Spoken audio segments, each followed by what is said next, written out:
অভয়া বোনটি নির্বিচার মানে সঠিক বিচার পেল না। আসলে রাজ্য সরকার কেন্দ্র সরকার এ কি শুধুমাত্র খেলা? বিজেপি তৃণমূল চায়নি তাই অভয়া বিচার পায়নি। আমাদের তিলোত্তমা যে বিচার পাচ্ছে না, এটা বিজেপি তৃণমূল চাইছে না বলে। দুটো দলই চাইছে না, কারণ এখানে তৃণমূলের বড় বড় নেতার ছেলেপুলেরা জড়িয়ে আছে, নেতার ছেলেমেয়েরা জড়িয়ে আছে। তো ফলে তৃণমূলের বড় নেতার ছেলেমেয়েরা যেহেতু জড়িয়ে আছে, সেই জন্য তৃণমূল বিজেপিকে ম্যানেজ করে নিয়েছে, তাই অভয় বিচার পাচ্ছে না। একদম সব সহজ কথা আমি বলছি। কারণ সিবিআই বলছে যেদিনকে তিলোত্তমাকে খুন করা হয়েছে ওই দিনকে ওই করিডোরে প্রায় আপনার 54-55 জন যাতায়াত করেছে। সেই 54-55 জন কারা খুঁজে পাচ্ছে না? দিল্লির সিবিআই বলে খুঁজে পাচ্ছে না নাকি?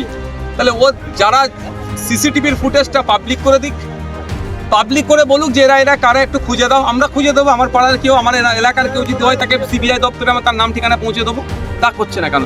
এখানে তৃণমূলের বড় নেতার দামাল ছেড়ে মেয়েগুলো ফেঁসে যেতে পারে, সেই জন্য মমতা ব্যানার্জি বিজেপি বা আরএসএস এর চিপকে ধরে এই বিষয়টাকে ধামাচাপা দিচ্ছে। আমরা অভয়ার বিচারের জন্য, তিলোত্তমার বিচারের জন্য আমরা সাধারণ মানুষকে বলবো, তিলোত্তমা খুন হয়েছে আমাদের জন্য, অর্থাৎ হসপিটালে যে নোংরামি হতো সেই নোংরামির বিরোধিতা করতে গিয়ে আমাদের সাথে রুগীদের সাথে নোংরামি করতো, জাল ঔষধ, হ্যাঁ এই ধরনের ওটি রুমে মৎস্য, মহিলা যারা ওখানে থাকতো মানে মর্গে, সেই মহিলাদের সাথে নোংরামি করে ভিডিও বিক্রি করতো বাইরের মার্কেটে। এইগুলোর সব প্রতিবাদ করেছিল কে? আমাদের বাড়ির মেয়ে তিলোত্তমা। সেই জন্য তাকে আজকে খুন হতে হয়েছে। তাই আমাদের মন থেকে তিলোত্তমাকে ভুললে হবে না। বিজেপি তৃণমূলের বাইনারিতে বিচার না পেলেও আমরা এটাকে এগিয়ে নিয়ে যাবো। আমরা এমন জায়গায় পৌঁছাবো বিজেপি তৃণমূল বাধ্য হবে সত্য বিচার করতে।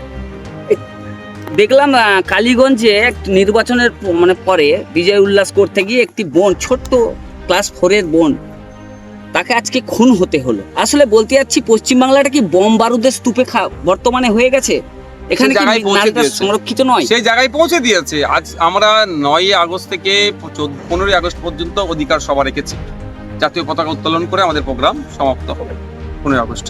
তা আমাদের দাবির মধ্যে এটাই, তিলোত্তমা তামান্নার খুনিদের শাস্তি এবং সর্বস্তরের নারীদের সার্বিক নিরাপত্তা। আজকে নারী নিরাপত্তা কোথায়? আপনি দেখুন না, কসবার লোকালে যে তৃণমূলেরই টিএমসিপির মেয়ে, টিএমসিপির নেতা দ্বারা ধর্ষণের শিকার হচ্ছে। তামান্নার মতো ফুটফুটে বাচ্চাকে আজকে টালিগঞ্জে খুন হতে হচ্ছে।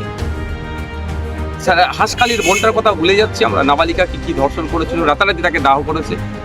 আমরা বলছি না, এই অন্যায় তৃণমূলের আমলে বেড়ে যাচ্ছে, এগুলোকে আটকাতে হবে।